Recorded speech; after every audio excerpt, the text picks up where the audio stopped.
Hello, good morning. You've tuned into CNBC TV18. You're watching Power Breakfast with me, Vinny Motiwala. Quick look at what the Asian markets are doing, because the US markets clearly didn't close on the positive note, and Asian markets, that's what it's mirroring as well. Asian markets have opened up in the red. Taiwan index down 0.7%, Hang Seng down 0.6%, Nikkei red down almost 2%. You look at the Shanghai index as well, that's down 0.2%. ASX 200 is trading with cuts of almost 0.1% as well. Even the Kospi, that's the South Korean index, that's also seen a sharp decline of 1.4% in the morning trading session. So clearly pressure is coming in on the Asian markets as well, given that we saw a bit of a sell-off coming in on all those AI-related stocks, especially in the US market. And that is what is now coming in here. Investors obviously were watching out for the China October data as well. So that is what we're keeping an eye on. Nifty implied open now is indicating a 121-point decline in today's trading session. But this is a bit of a gap down start. This doesn't worsen. Yesterday also we saw a muted day of trade coming in. So that's a bit of a concern there. But Nifty implied open now 121 points down. We'll keep an eye out on that.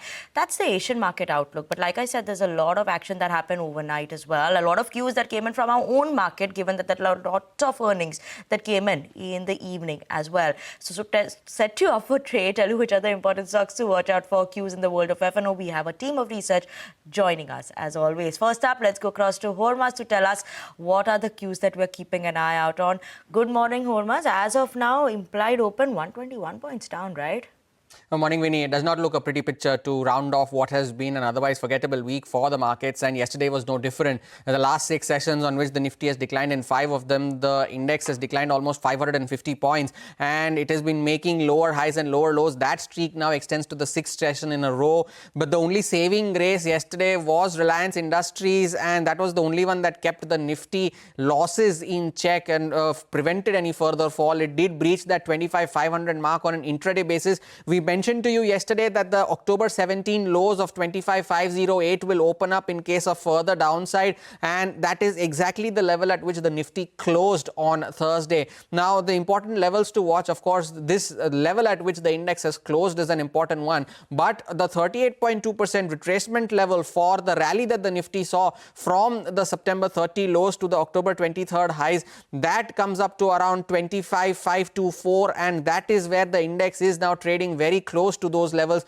And currently the index indicating a gap down, which means we open around that 25,400 mark if the GIFT Nifty is to be trusted, and that the 50% retracement brings it down to levels of around 25,345. So we open around those support levels yet again. That 50% retracement level, that is an important one to watch out for. For the Nifty Bank as well, that continues to underperform. It's down over 800 points now in the last 5 sessions, and here too the 38.2% retracement of the rally that it saw comes up to around 56,915. So it's around about 500-600 points from where the current level is. Of course, there are plenty of earnings reactions to watch out for today as well. Activity continues to remain stock specific. And you watch out for the broader markets, because the earnings reactions yesterday in the broader markets was very painful, where at least 30 stocks on the BSE small cap index were down anywhere between 7% to 20% in yesterday's trading session. So today as well, we are likely to have a gap down. The Nifty is still down almost 1% for the week. It remains to be seen whether there is some sort of support that emerges at these retracement levels for the index. Okay, Hormaz, thank you so much for that. But time to look at which are the important stocks to watch out for as well. Let's go across to Upasna. Upasna, good morning. Good morning, Winnie. First up, let me start with Apollo Hospitals. The revenue has seen an uptick of 13% on a one-year basis. Margin stood at 14.9% versus 14.6%. Next up is ABB India. Revenue ahead of estimates, but margin and PAT largely in line. Now, revenue has seen an uptick of 13%. Margin stood at 15.1% versus 18.5%. Next up is Lupin. Overall, a good set of numbers reported by the company, largely above our poll. Net profit up 73%. Revenue has seen an uptick 24% on a one-year basis. Cummins is the next one on our radar. Overall, it's been a good performance. It's a beat across the board. Net profit has seen an uptick of 41% and revenue has seen an uptick of 27% on a one-year basis. Next up is Amber Enterprises. Weak set of numbers. It's a miss across the board. Revenue, PAT, margin all below poll. Revenue has seen a downtick of 2%. EBITDA margin has seen a downtick of 120 basis points under pressure at 5.5%. Next up is Aarti Industries. Revenue has seen an uptick of 12%. Margin stood at 13.9% versus 12% on a one-year basis. NHPC has also reported a good set of numbers. Net profit up 13%, revenue up 10% on a one-year basis. Next up is LIC. The new business premium has seen an uptick of 9%, while the total AP is down 1% on a one-year basis. And coming to Crompton Consumers, revenue largely in line, while EBITDA and PAT is below our estimates. Revenue has seen an uptick of just about 1%. It is a flat growth, and PAT has seen a downtick of 43%.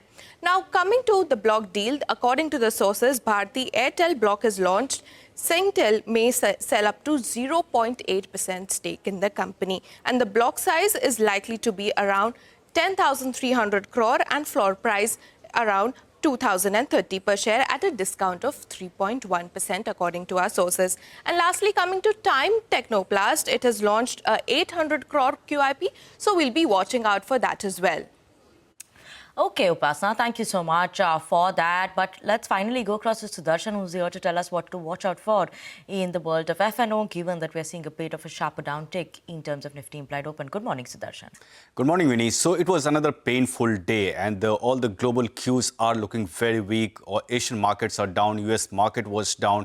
Even now, GIFT Nifty is indicating a gap down start. But two things, while the cues are mixed, my thing is that I won't be surprised if we see a recovery in the market, and there are reasons to it. I'll explain it to you. First, talking about the flows. Yesterday also we have seen FI selling around 3,263 crore, while DIs continue to buy. They have bought almost 5,300 crore. Now, in the index futures too, FIs have sold 500 crore, but the selling number has come down if you compare with the previous few sessions. So that this is one reason. Second, longs exposure remains around 14 to 15%.